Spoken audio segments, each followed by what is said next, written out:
Madras movie நேர்கள் அனைவருக்கும் இனிய வணக்கம். நான் உங்க தீபா பாஸ்கர். சோ நம்ம இப்ப என்ன திரைப்படம் வந்து பார்க்க போறோம்னு பாத்தீங்கன்னா, பேரன்பும் பெரும் கோபமும்.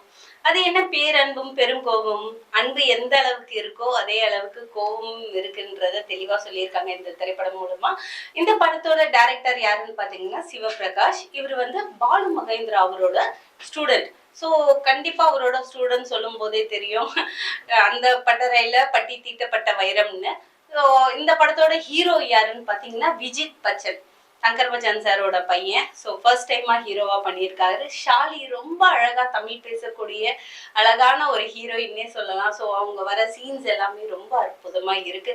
அது மட்டும் இல்ல பல முக்கியமான கதாபாத்திரங்கள் இந்த திரைப்படத்துல இருக்காங்க. அருள்தாஸ், அப்புறம் மைம் கோபி, விஜய் டிவி தீபாக்கா. ஸோ இவங்க எல்லாமே ரொம்ப சூப்பரா ஒரு மாஸ்டர் காம்பினேஷன்னே சொல்லலாம்.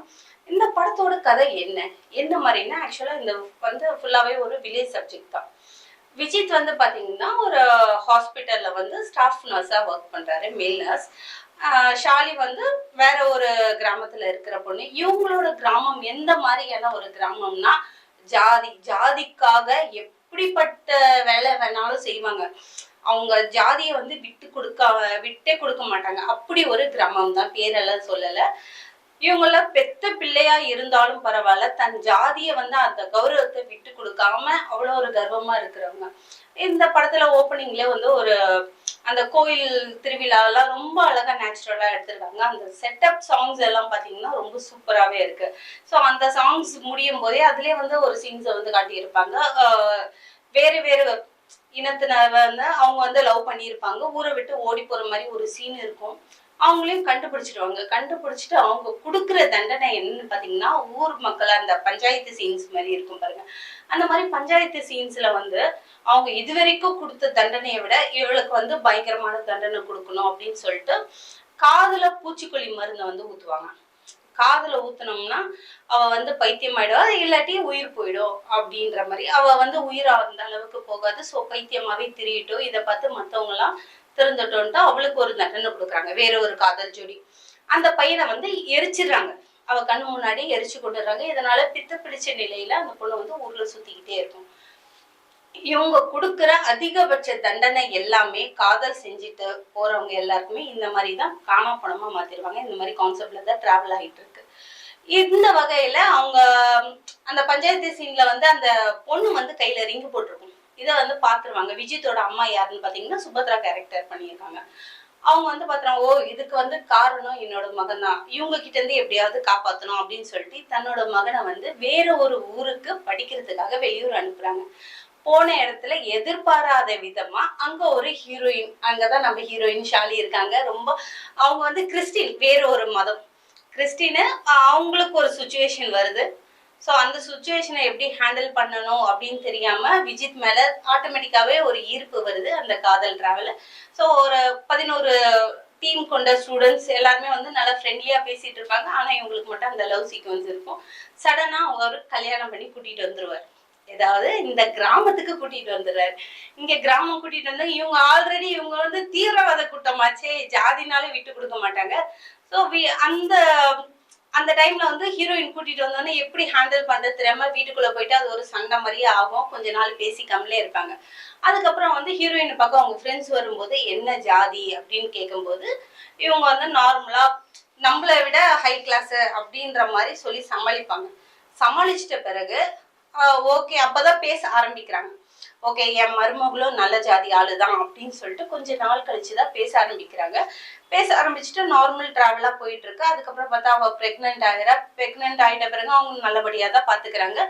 ஜீவா வந்து விஜித் வந்து வேலைக்காக கவர்மெண்ட் வேலை ட்ரை பண்ணிட்டு இருந்தாரு. வேலைக்காக வந்து சென்னை வந்திருக்காரு. இந்த சுச்சுவேஷன்ல இவங்களோட கேஸ்ட், ரியல் கேஸ்ட் யாரு என்னன்றது அவங்களுக்கு தெரிய வருது. அதாவது இவங்க கிறிஸ்டின்னு, ஹிந்து மதம் கிடையாது, ஹிந்துல இவங்க எதிர்பார்க்கிற ஜாதியும் கிடையாதுன்னு தெரிஞ்ச உடனே சுபத்ரா வந்து அவ வாயும் வயிறுமா, அதாவது டெலிவரி ஸ்டேஜ்ல இருக்கான்னு கூட தெரியாம அவங்க வந்து கொலை பண்றாங்க. இதுக்கப்புறம் நம்ம விஜய் சென்னையில இருந்து வந்தாரா, அவருக்கு இந்த விஷயம் தெரியுமா, அதை எப்படி ஹேண்டில் பண்ணாரு, இது எல்லாமே வந்து அப்படியே ரியலிஸ்டிக்கான ஸ்டோரி மாதிரியே எடுத்திருக்காங்க.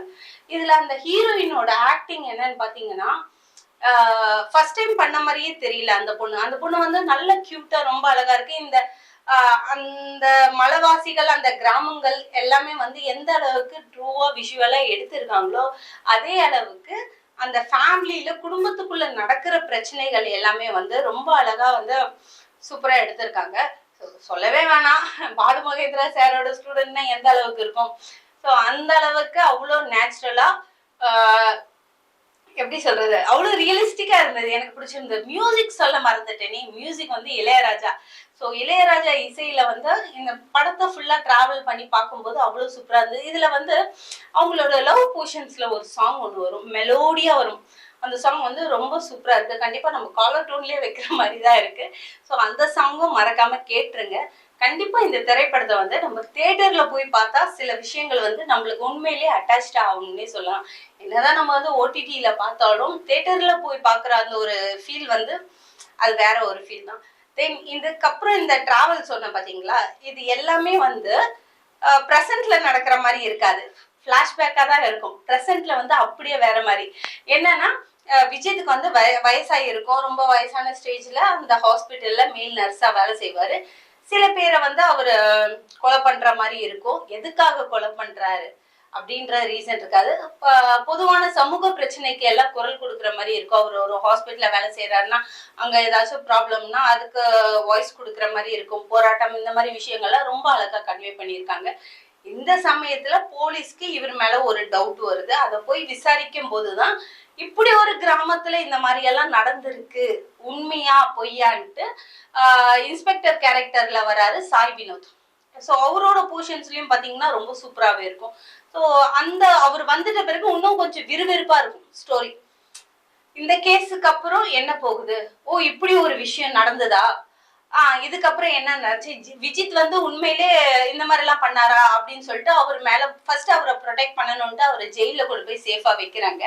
ஸோ அங்கேயும் சில பல விஷயங்கள்லாம் நடக்குது. அந்த ஃபைட்ஸ் எல்லாமே வந்து ரொம்ப சூப்பரா பண்ணியிருக்காங்க. ஸோ அதுக்கப்புறம் டிராவல் பண்ணி இவரோட ஃபுல் பயோகிராஃபி எல்லாத்தையும் தேடி கண்டுபிடிச்சு இவரை ப்ரொடெக்ட் பண்றாங்களா, மேலும் இவருக்கு தண்டனை வாங்கி கொடுக்குறாங்களா. இந்த படத்துல ரொம்ப முக்கியமான கதாபாத்திரமா ஜாதி வெறி கொண்டு திரிஞ்சிட்டு இருக்க ஒரு 2 பேரு, அந்த ஒரு கிராமம், இது எல்லாம் என்ன ஆச்சு, எப்படி இதுல இருந்து இவங்க சேஃபா வந்தாங்களா, இது எல்லாமே வந்து நம்ம தியேட்டர்ல போய் படம் பார்த்தா மட்டும்தான் நம்மளுக்கு ஃபுல்ஃபில்லா தெரியும்.